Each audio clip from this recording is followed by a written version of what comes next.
Sad, ja nisam birao ovaj nomadski život.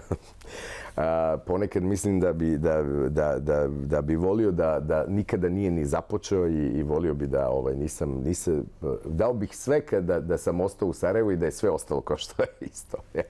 Kako nije, onda čovjek jednom kad krene se teško zaustavlja.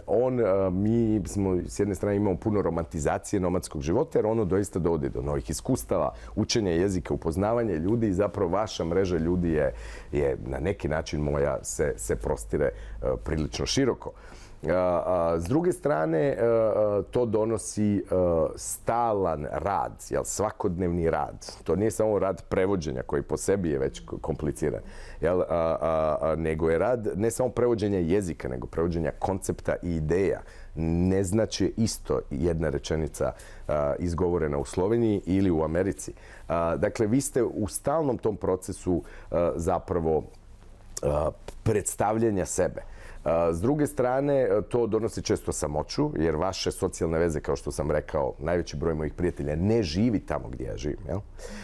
Dakle, vi nužno stalno počinjete ispočetka. Svaki put ispočetka i to je bilo lakše kada sam bio mlađi.